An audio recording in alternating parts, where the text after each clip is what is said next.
So I think the live should be really live in a second.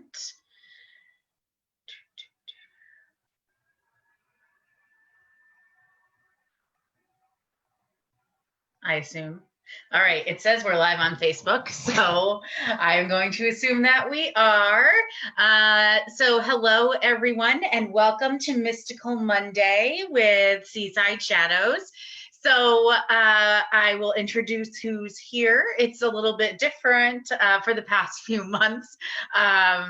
I realize, and much different from last month, but we will explain all that in a moment. But it's myself, Courtney here, a familiar face, I'm sure, and Andrew, another familiar face, our lead tour guide, and Sunshine is working on her audio and visual right now, but she's here as well this evening that you may recognize from some of our recent virtual segments. So Mystical Monday, just to recap for anyone who's tuning in, is our segment to answer any questions that you may have or to discuss with you any comments that you may have on some of our virtual segments, on anything that's been going on at Seaside Shadows. We just wrapped up a very busy fall season. Thank you everyone who joined us this October and September and really all summer.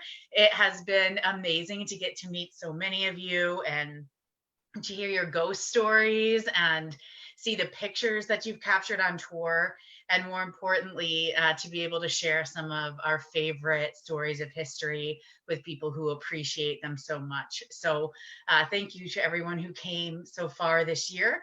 We are still going, knock on wood, at this time, and we're continuing to operate safely as long as we are able to, and hoping to get those Christmas tours still available this December, again, knock on wood. So that's the plan right now, and we're going to keep going forward as best we're able in this crazy world. But it's been amazing and mystic. Andrew and I have had so much fun with you guys so far this season, and Halloween was like no other. Hopefully you guys enjoyed the full moon. It was a blue moon on top of that, so the second full moon in the month of October, and it was on a Saturday, and so that's always very exciting as well. And so Halloween was amazing, and we actually got to have oh my gosh, I want to say we had 5 or 6 tours Halloween night that so many of you came to. So that was awesome.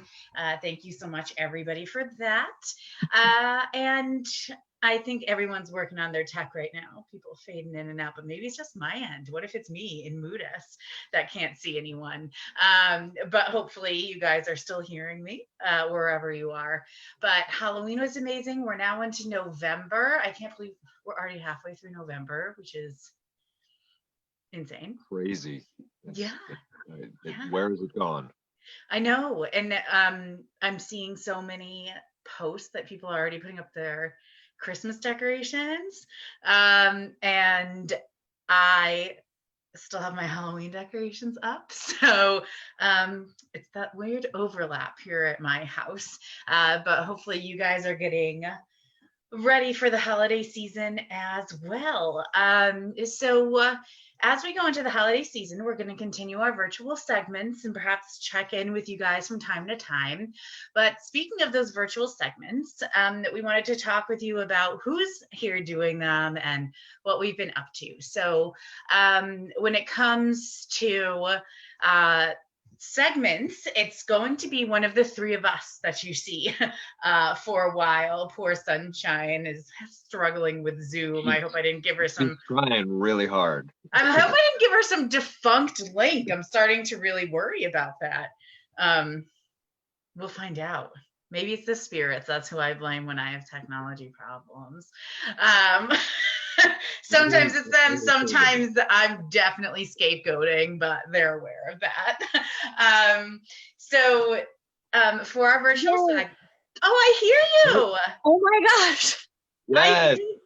So Sunshine has audio and video now, which is really good because she did 2 out of the 3 virtual segments that we're going to talk about.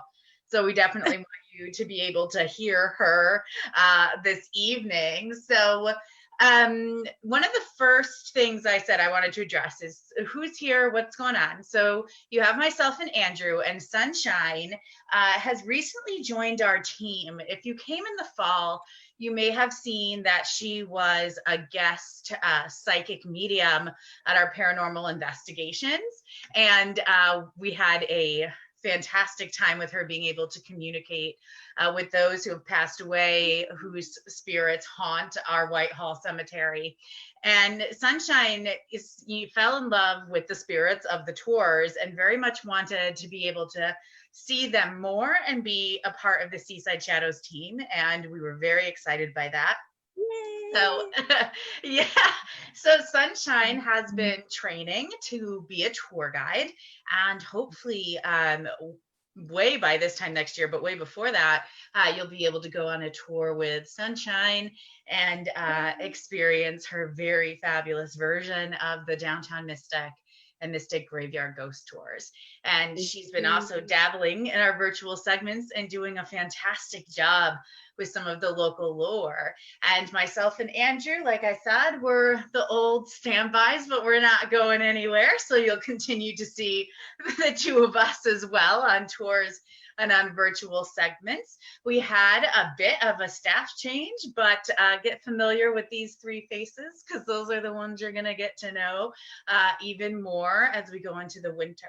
But I want to start with just chit-chatting with you guys about some of the segments. And though Shalani, who filmed the story of the jack-o'-lantern, is not here, that's still a really incredible segment to go over because that was on Halloween night, and the legends that abound about Halloween night are pretty much endless. And what we also wanted you to learn from that segment is that Samhain is a Celtic holiday and that it has all of these roots to these ancient pagan and ancient Celt traditions. And it was part of their harvest fall festival and their fire festival. And this was a time that was really important for them to honor entering into the dark, which is why we kind of have darkness that surrounds everything around the Halloween tradition. So hopefully you got to honor your ancestors that night under the full moon as the veil was thin. And one of the ancient Celtic traditions of honoring Samhain is, of course, carving a jack-o'-lantern. And the story of the jack-o'-lantern is one of my favorites because it's about a cheeky Irishman who was always trying to talk his way out of trouble and ended up making himself this supernatural creature, which is a very typically Irish story and behavior. And it's about, you know, how he is able to outsmart the devil, which anyone would be proud of.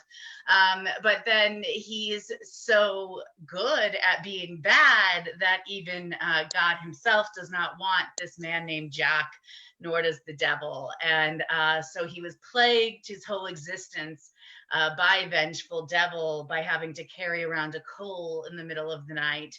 And of course, this would illuminate his turnip that he carried as his lantern, and it would look like what we know today as a jack-o'-lantern.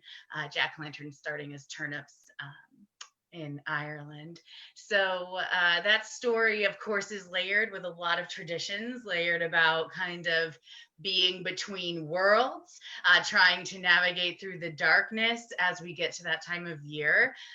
So if you're ever, you know, looking for good lore, I definitely suggest some Celtic and Irish lore and enjoying the stories about the Irish evading the devil. But we thought that that was a really great addition for Halloween night.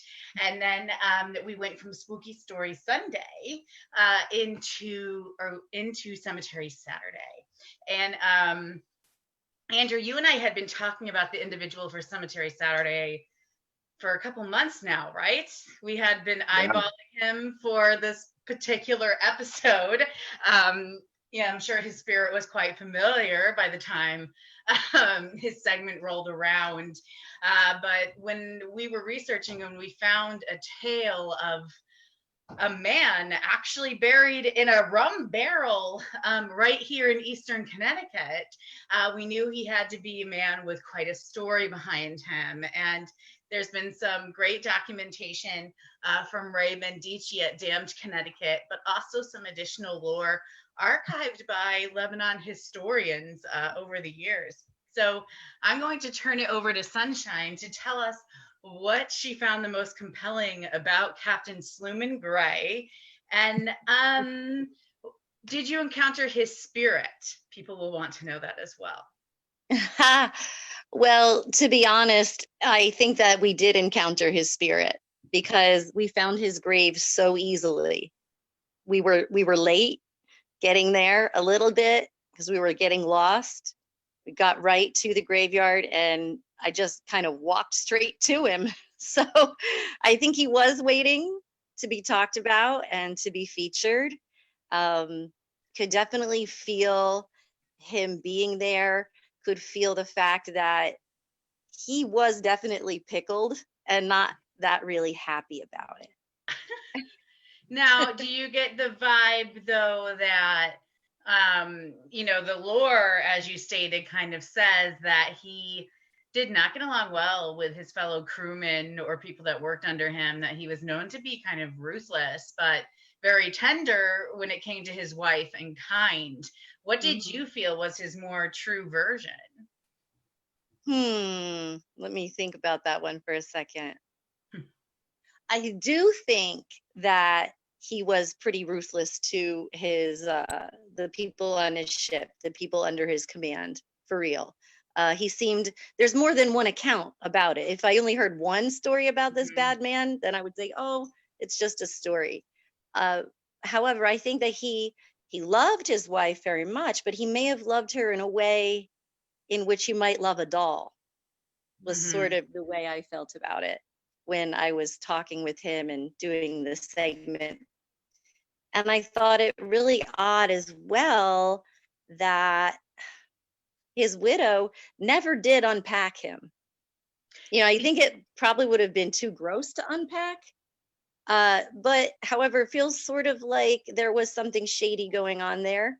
And there was, because he wanted to be remembered as a war hero rather than not a war hero. So his anger and the way that he treated people, it seems to have translated even into his death, as far as still feeling, that he wants control, that he wants to be in charge. That's what I've noticed about his spirit the most, is that he likes to be in charge. And I think this is just my own feeling about it. It's not in any of the lore at all. But my own feeling about some of this is that maybe one day he just took it a little too far. Maybe there was a mutiny and maybe they put him in a barrel. I'm just saying. They did say, though, and we often think of this as tradition, even from pirate movies when you're a kid, is like you walk the plank. Like if you're in trouble or you get shoved off the ship, if you die, you get thrown off the ship. Even if you die an honorable death by all intents and purposes, you're just sick, you get thrown off the ship. But his wife was the one who said, no, we're not getting rid of his body. So there had to be a lot going on with her to be the only person that's able to stop them from throwing his body overboard, especially if they're angry at him. Exactly. So at least he was given some sort of casket. And I like the play on words there, because of the casket. Yes. He is preserved, which is very modern for his time. That's right. He is preserved. I also did feel, though, that there was a lot more to the story as far as things that were not like pirates, but sort of like pirates.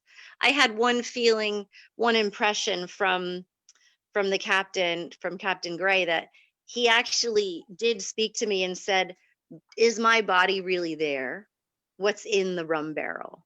what was in the rum barrel. And I'm like, are you talking about treasure? Because if you're talking about treasure, the part for him. yeah, he really, what I found the most about his spirit is he really wants to embellish and really get you interested in him, so you'll sit and stay a lot longer than you mean to. You know what I was thinking when you said that, though? Am I in that barrel? Did they grab the wrong barrel? Like, I believe he legitimately did one, but could they have buried just straight up alcohol?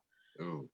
No. They could have. I mean, that's the thing. It was never checked, right? And all of those And I barrels feel look like, sort of the same. And hopefully I didn't make this up, but one of the stories suggested that they still either sold or drank from the same barrel after his body had been in it, and he wasn't buried with a full barrel. I bet you that they did. I'll bet you that they did. And he was in it for a year at least before he came home. So that's what I mean. time. It's just nasty, you know? But I feel like his wife, the other part of it is that she could have, they had enough money. She could have, she put a big monument there, but she could have purchased a casket, a real one, a big one. Maybe. And really, gave him the honor that he wants to be buried with, but instead, no, just the barrel. So, but a beautiful monument. I mean, and so he knows that's where he's supposed to be. He stands by the stone. Ultimately, like with all of our stories, Captain Sluman Gray comes with more questions than answers, which always happens. The further we get into stories, the more we want to know. I feel like he went to when he went over to Ghana, when he went over to the South Seas, that was crazy. Can you imagine doing that even one time in your life on a wooden ship, but to do it for your living? Yeah. And they were all kind of navigating around there with a very wide range of places to go. So they didn't ever ultimately know exactly where they would end up.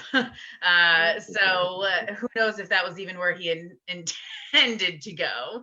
But I think that there's a lot more. Maybe we'll go back and visit him. And don't worry, everyone watching.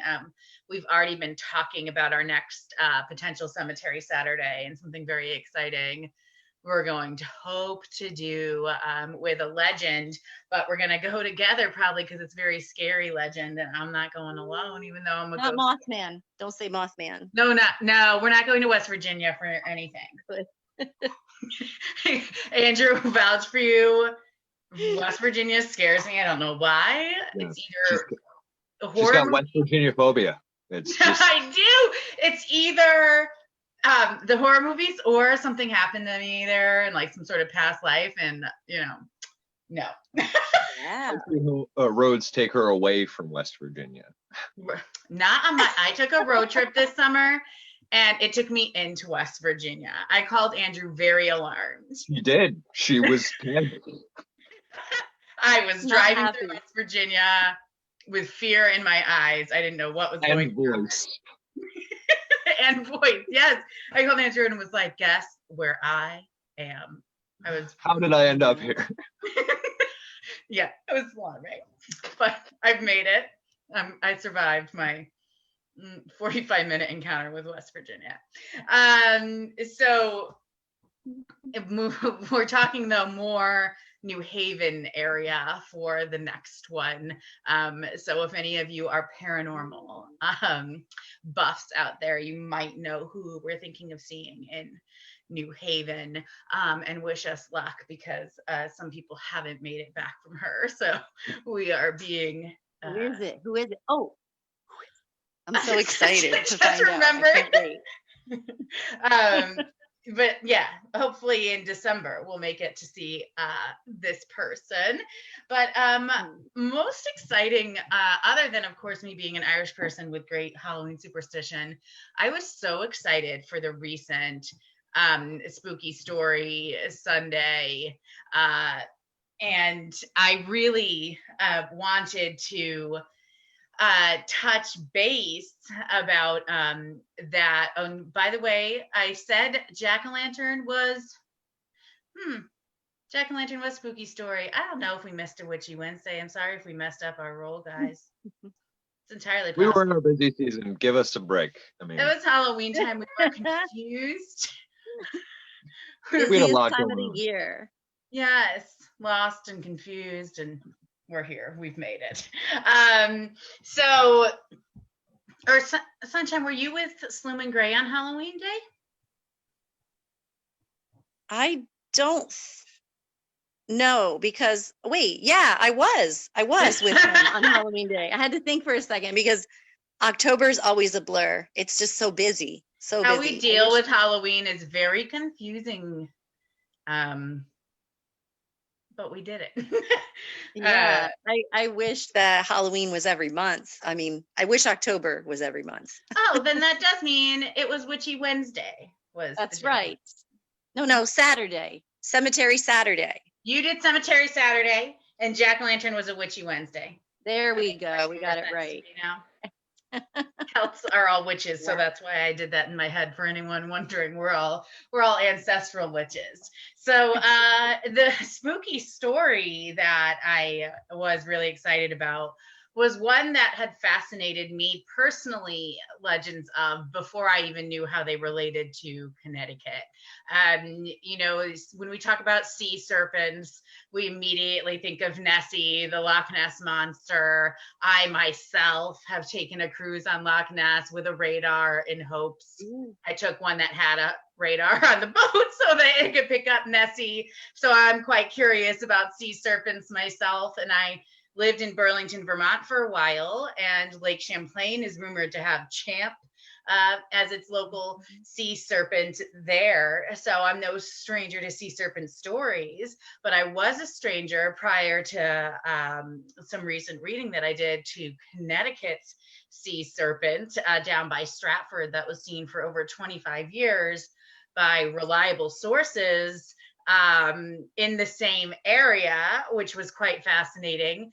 But what made it so interesting too is, of course, when we think of mysteries of the ocean, people think of mermaids as just pure fantasy. But up until the beginning of the 20th century, they were considered so real that Connecticut even has links to P.T. Barnum trying to come here for a mermaid, a real mermaid. So same area down by Stratford. So my big question, you know, Sunshine, is what is it about that area, Western Connecticut, as we get more inland to the Long Island Sound, that's going to attract these creatures? That whole story about the sea serpent and having it occur over such a long period of time, different ones, different types, but they always do the same thing. They rear up their head really high, and then they dive down into the water, and you can see their coils. There's no way that that could be anything other than what was described. All right. Well, they suggest that, you know, it could be a large octopus, but then they know when it's an octopus because they documented that as well when they had insanely large, that's a story as well. Porpoise killing octopus. They documented that for what it was, so they must be aware enough, given their job and their frequency near the water, to know the difference between large octopus and sea serpent. Yes, exactly. I feel like that area. I lived down in Fairfield area for a while, and I've been to that beach in particular. Over in Stratford near that lighthouse, and there's really nothing eerie about it.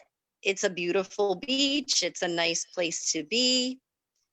However, I do think that sometimes animals from the deep get a little confused, maybe by sonar on ships, or just like whales when they get confused and they don't know where they're going, or they're trying to die on the beach. They feel like the sea serpent literally came in from the deep and found great waters to hunt in and just didn't want to leave because out there in the deep, there might be other sea serpents to kill that sea serpent. Do you know what I mean? Yeah, and if you're going toward that part of the Long Island Sound, you're getting a little more separate from the broader Atlantic, and they know that fish are going to come in there, so they know they have a spot to hang, which is actually pretty smart and makes sense if they have resources. But what then if the sea serpent, he has a legitimate reason to feed where he feeds? But what then about why would a mermaid show up in the same area? That's crazy too. So the mermaid, okay. All right. So the mermaid is If she did. She did show up there. Well, okay. So P.T. Barnum did have a place to stay in Bridgeport. Did you know that? Oh. So I wonder if that's why he was certain the mermaid would be here. He was in Bridgeport with his whole circus when they were on breaks. So the elephants are buried in Bridgeport. Tom Thumb is buried in Bridgeport. The conjoined twins are buried in Bridgeport. And I've actually seen pictures. I was just going to say there was also a circus fire where the burial in Hartford as well. Right. That was pretty tragic and spooky. There's also pictures of this mermaid. And honestly, the mermaid looks like somebody created it. It doesn't look quite real to me. Okay. Could they create it in the 20s though? It was the 1920s, correct? Yeah, it's just, I don't know. It just doesn't look correct to me. Now, what do I think a mermaid actually looks like? I think a mermaid is probably a very fearsome creature that can survive in cold water. I don't think it's a beautiful singing woman on the side of the rocks, you know? Well, he described, if I remember, a beautiful hissing woman. Hissing, yes. Hissing. So she... That's all beautiful women do. She had sharp teeth. And like scaly, right, and a scaly, bottom half is how he describes her. By the way, there's an old Irish song about falling in love with a mermaid and the logistical problems of it, and everyone should listen to that. It's so funny. Well, I always feel like the Rhine River in Germany, I feel like that's where the best mermaids are for some reason. I feel like our mermaids here, I feel like they really do exist. I'm a believer in a lot of cryptids because I've seen a lot of cryptids. But they're just kind of more hardy here in New England, which makes sense. They've got to be. They're not tropical mermaids. Hardy New Englanders even translates to mermaid. Right. Right, but this man, when he saw this creature, what he describes as a fish, combing her hair, and he sort of sneaks up on her and lunges at her to grab her, and then she hisses and slips away, and the only thing they have left is the hairbrush to prove the mermaid's existence. I wonder it's almost more compelling. So people could see this, and I think there's been studies on the delusions of men who are deprived of food and water and have been, just standing on the water completely drenched by sunlight, that they're not doing so well when they finally make port close to home. They're tired, weary, and delusional. So there's no shortage of delusional men of this employ seeing supernatural things that are making of their own head. But what I find the most compelling is not the fact that there's a story where a man saw her or caught her, but that P.T. Barnum was so certain enough of a mermaid's existence that he was willing to pay a huge sum of money for it. To offer that shows that he believes it. Exactly. To be completely true. So I find that almost more compelling than the story. Well, P.T. Barnum had a very open mind, right? And I feel like he probably visited that area and knew about the rumors of the sea serpent, knew about the rumors of mermaids. And sometimes people have seen pods of dolphins, and that's what is their mermaids. I personally have never seen one, but I can tell you that I did try to become one. Yes. when I was a little kid. Yes. The mermaid ideal seemed Uh-huh. romantic when you were little. Uh-huh. And then Yes. it got weird. Now I'm just sort of like, yeah, no. I think We're back good. in the day, do you guys remember History Channel or someone made a mockumentary on mermaids, but they said it was like a legit documentary. And then we were all really confused for like a solid week on if mermaids were really in existence or not. Do you guys remember that? Yep. Was that the very kind of ugly mermaids? Yeah, hissing as well, which I guess they maybe extracted from this Stratford encounter, but they were like, gave this whole, my sister's a scientist, so she'll kill me, but like they gave this whole like why people were water bound more naturally than land bound, and they did this whole thing that made it sound very scientifically backed, which it's a mockumentary, so I'm very gullible. I'm gonna rewatch it because I think I watched it thinking it was real and I got really scared. I think they promoted it as if it were real. As if it were real, yeah, they did. They really wanted to confuse. Exactly what you're talking about. Yes, and you could even Google it, and everyone was like, "We're not sure if it's real." It was very. They did that on purpose.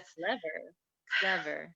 Yeah, it was working on me for the night that I watched it. At least I was like, "Oh my God, there's this whole population of mermaids." So not to say that I don't believe the possibility of it. I mean, after one of our downtown stories, which I will not give away, but if you came on our tour, you know what I'm talking about. There is proof for inexplicable things. So who knows? Perhaps mermaids have that same, appeal. I can also say that I did a segment a month or two back, but it was about the wild man of Winsted, Connecticut, which is, Connecticut's first Bigfoot recorded sighting. And even as we were looking into the Bigfoot encounters in Connecticut, there would be reputable sources and compelling things where you're like, maybe this is something I should consider too. But I stand by what I've always stood by with the paranormal is I can deal with ghosts because I understand dead people. Anything beyond that is a little bit alarming because I don't get it. Why? Like, why are you there? What are you doing? Explain this to me. Are there more of you? I always have just these questions. Are you really 200 years old? Are you the only one that's ever been seen? I need to know these things. Exactly. And I think that's the thing about like the mermaids. Like, is it the same mermaid that they kept seeing in Stratford, or a family of mermaids? Well, he said they were, like a pod, a school of mermaids swimming around, and just one little mermaid, cute, right, was sitting by itself on the rocks combing her hair. And I don't know, maybe they were both delusional, but also this lighthouse keeper, he'd been looking for this mermaid because he wanted the $20,000, but he was way too late to ever be able to collect, but he always had it in mind. And I think that sometimes when a story gets told about a place, it becomes larger than life. Like, I could try to think of some place like Devil's Hop Yard. Is a very spooky place. It's in my town. Our very first spooky story segment was in Devil's Hop Yard. So that place has a lot of talk about it and rumors about it that may or may not be true. That beach in Stratford has something weird going on, but we don't know what it is exactly. I mean, the octopus as well coming into that area. I'm going to say either there was a lot of gamma radiation, or these animals literally came in from the deep, deep, deep parts of the ocean and then got sort of stuck in the sound. You know what I'm also thinking though while you're talking? Well, we talk about Captain Sluman Gray and the very piratey death, and then we talk about the mermaid. the young, nice mermaid apart from the others. I'm thinking Walt Disney came to Connecticut for his It feels stories, like is what that. I'm thinking in my head, that like Disney Channel has little scouts for our remarkable supernatural tales out here. And well, also without telling you what the story is, downtown questioned for a while if American Horror Story had a little scout come to Connecticut, because all of a sudden it showed up on there for the first time on TV. So I don't know. I don't know. I think that those horror movies are getting even more than ghost stories here, but perhaps some of our cryptid stories as well, or perhaps even Disney cartoons. Yeah, but I think that I just find I find it so compelling that when we think of Connecticut, we think of so many ways to describe it as quaint and small, or even still Puritan backwards. I mean, liquor stores just started opening on Sundays, like in the very recent past. So there's a lot of things that people think of with Connecticut. But I like now that we are not just a haven for ghosts, but also maybe these weird supernatural creatures that we're still. There's one I need to tell you about, Courtney. Not right now, but another cryptid that lives in Mystic that has been seen by a lot of people, and he lives over on the hill about a mile from my house. I haven't seen him, but I've heard him. Let's just leave it at that. So maybe there'll be a new cryptid story on our really cool cryptid. I mean, I think there's more than one of these creatures because I heard sounds from more than one place. Oh, I'm excited. I am no cryptid expert, but I'm excited. So I think, this was really fun, and I'm glad that we got to do so many fun segments throughout the past month. And I'm glad we did them, and Sunshine was a lifesaver, because I think Andrew and I were thinking about our virtual segments during the Halloween time, and we were looking at each other, trying to plan how to get all over Connecticut, how to, make sure that we could be at a tour and give a virtual segment simultaneously. So we were really... so stressed, and Sunshine jumped right in and did an absolutely fantastic job with these. And something to look forward to in Sunshine's virtual segments: watch behind her, because I watched a video Sunshine sent me in her training last night, and you can see a ghost run directly behind her. I rewound it 3 times while I was watching, and you could see the legs and the arms move from a very notable family plot on our cemetery tour. So definitely keep an eye on Sunshine's videos, because ghosts tend to like to run around behind her. They show up. They really. So you can get some ghost there. I'm a ghost magnet. There was a paranormal group I worked with in New Jersey where I would sit in the room and then the ghost would show up. So they're my friends. We're friends. I can see them, they can see me. And it's very rare that I meet a ghost that can't see me. Have you ever met a ghost that doesn't recognize you or see you? I think most residual spirits I would describe that way. Not the kind that want to talk, but the kind whose energy is left like in motion. My favorite example of residual energy being like not communicative actually comes from Gravel Street in Mystic. Since the early 1960s, there's been reported a house where a woman shows up at the top of the staircase when the clock strikes 6 p.m. in the evening. And then she walks down the staircase, and these are old grand sea captains' houses. And she walks down the staircase, and then when the clock finishes striking and she makes it to the bottom of the stairs, she vanishes. And they say she does this nightly with the clock, but she doesn't talk to anybody, and she's not necessarily haunting it, but it's like this energy was left by her in this routine at that moment that they keep seeing. I have one of those guys in my house, actually. A residual guy? Yeah, his name is what was his name? Jay, do you remember his name? Chad. His name is Chad. And he walks at 3:30 in the morning. He goes to my sink in the kitchen, at that area of my kitchen, and he pours himself a fake cup of coffee and drinks it and Chad looks out the sounds window. like some old frat brother type ghost. It does look like a frat brother as well. That's how he dresses.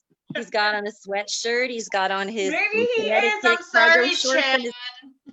and his flip-flops. You know, he's drinking coffee every morning. And I was like, I saw it a couple of times when I was up awake. And then I finally asked one of my children, I'm like, have you noticed this person pouring coffee? And they're like, and I've smelled the coffee. And I'm like, okay. But he doesn't talk to us. He just told me his name was Chad, and that's all he says. We do have a modern ghost that was captured in front of the Daniel Packer Inn, the skateboarding guy who is very clearly a paranormal anomaly, but we actually almost dismissed the picture thinking it was a passerby until we were able to prove by the rest of the photograph and the other accounts of when it was taken that absolutely no one living was there. But it's a guy that looks like kind of, you know, a like skateboarder, you know, walking to his next location. I don't know, but he's just walking around and he kind of like cargo pants and but he's obscured enough that it's odd. But if you come on a tour, we'll likely show you the picture of the mysterious skateboarder who appeared in front of the Daniel Packer Inn. I do also want to point out, you know, we're talking a lot about these segments, which happen once a week, but going into the winter, one thing you may want to take a look at is our Patreon. So Patreon is our subscription service for videos and like different private tours, whatever. There's so many different things, readings, and Andrew Sunshine and I are all part of our Patreon offerings. So if you take a look, you might be able to get more. One of the lowest tiers actually includes an exclusive spooky story a month, meaning it's not one of the segments that's free for everyone. It's completely separate and it's sent only to subscribers. And we've done some really, really great ones so far this year. We've had a true crime one about a true crime in Georgia of an axe murder, one of the worst in American history. We also did an on-site one at a local haunted covered bridge where we did a little ghost seeking while we were there in the segment. And I even have shared one of my experiences from the house I grew up in. So from everything from personal to local to faraway murder mysteries, we do a little special segment once a month for subscribers. So make sure to check that out, especially if you're home a bit more in the winter and want to stay entertained with spooky things. And we will be continuing to do our virtual segments that are free as well. So you can always still log on here once a week while we do that. And like I said in the beginning, but I'll recap now, we are going to be doing tours throughout the end of the year. For this month, they are our normal standard and original ghost tours, the Downtown Mystic Ghost Tour and the Mystic Graveyard Tour. And they're running Thursdays through Sundays, with the exception this month being Thanksgiving Day. There's no tour. So, because everybody deserves to stay home and just be grateful and warm and have good food that day. And then the following month on Fridays and Saturdays, we're going to have our Ghosts of Christmas Past tours. So Andrew and I have been working a bit on those. We're going to be working on it in the weeks ahead to make sure it's very nice and holiday themed for you. Other updates going on is that I'm still working on a new book that's going to come out next year. And we do still have our online store. So it's the holiday time and we'll probably be running some sales very soon. But on our online store, we have Witchy Wednesday goods that I myself have made with things from my own garden. We have our books and our t-shirts and mugs and skull candles. So if you want to take a look on there, that time of year is coming. But we do have tours going through the end of the year. again, I just want to be completely transparent. We will go as long as we're allowed to go. If they tell me I can't go, That's a big one. I can't take you out, or we'll never be on a ghost tour together again. So we are going to go as long as we are able to, and we will continue to do so in a safe manner. Our tours are completely outdoors. It is getting cold, so make sure you dress warmly for the coming tours. Make sure you've got kind of feet and hand warmers so that when you're standing, you're comfortable and you don't feel like you have to jog in place. Spirits don't feel temperature, so they're just as active as they are in the warm or fall weather, but you want to make sure you're comfortable while looking for them. So just make sure you dress nice and warm for any tours you want to take this year. And then we'll be back. We always come back in March. So keep an eye out for us then, and we'll be providing content in the meantime. I wonder if there's anything I'm forgetting. My mind always for my mouth. I did just want to mention that we do have some comments on our Facebook. Oh, yes, share with me. I am lucky that I even get this thing to go live on time. You did good. So, one comment is, a friend and I took one of Andrew's tours in October. It was great. Oh, thank you. Self on back. No, good job. Self pat on back. Yeah. Someone said, I didn't know that about Bridgeport. Yes, that's very cool. Thank you for Sunshine. Thank you. Yes. For that. Crazy down there. Jay is disgusted that people drank from the body barrel. Yeah, I can't even imagine why. What would no? I know. I read that and was like, I guess. Alcoholics, be drinking. I mean, yeah, but there's body in there. What if it was your last barrel of rum? Preserved. If he's in a high proof alcohol, he's not leaking too much. Ew.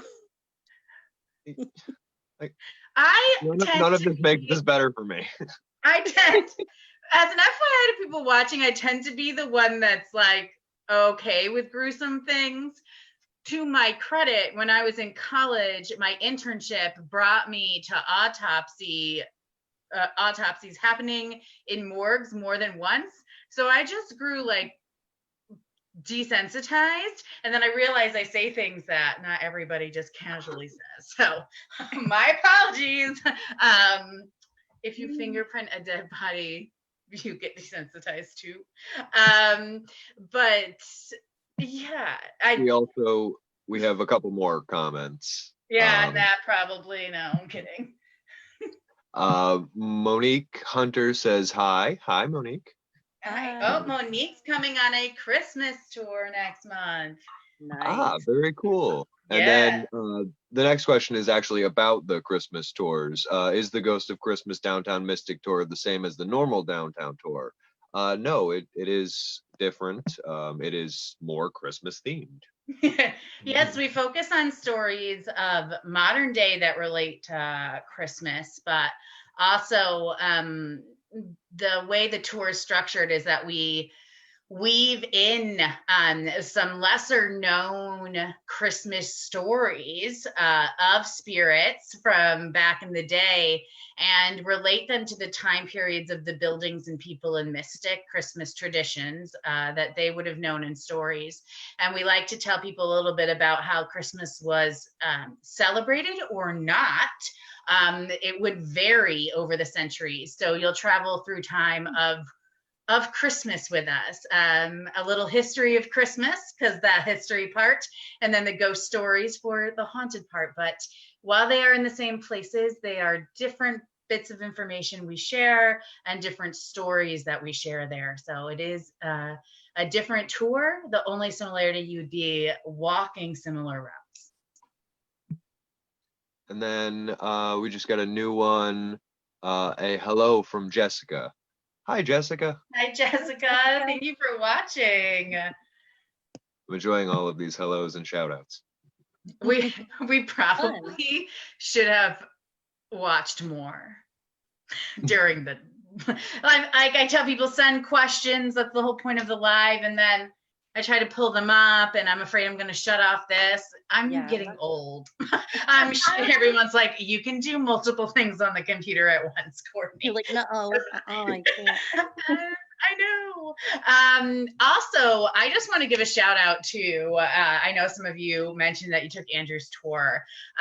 Andrew has done a phenomenal job getting so many reviews lately from those of you who have taken his tour. And I'm so happy as the founder of Seaside to see these reviews. He's also an amazing friend. And so I'm so glad to see that you're all enjoying Andrew's tour so much. He does a phenomenal job. So I'm so glad that you got to go on tours with him. If you take tours with any of us and you're watching, we do read your reviews and your comments, and we are so grateful for all of you. And please continue to stay in touch with us about anything ghost related or not. If you have questions relating to not just our segments or the tours, but just to the paranormal in general in Connecticut, or energy that you've been sensing, or stories about ghost hunting. If you have questions about ghost hunting in Connecticut, you can always send us those types of questions as well for our Mystical Monday segments. Those are all kinds of things that we dabble in and would love to be able to answer as much as we can. And I'm hoping actually that we can do a little bit of a brief Q&A. Andrew and I are taking a little field trip in a few weeks from a very haunted location. So hopefully we can come to you live from there also, and we'll make an announcement when we do. So our next virtual segment is going to be not this Wednesday, but next Wednesday, which is, I believe, the day before Thanksgiving. Is that right? That's right. I'm looking at my calendar. That's right. Wild. So the day before Thanksgiving will be our Witchy Wednesday segment. So that will be the next one coming up. And after that, we'll have a Cemetery Saturday, a Spooky Story Sunday, and then we'll be back with Mystical Monday. If we are able to do more during the off season, we will do our best, but sometimes you may just see some bonus segments come in when we're able to. So stay tuned on here. And thank you everyone for tuning in tonight. It has been a pleasure to be with all of you.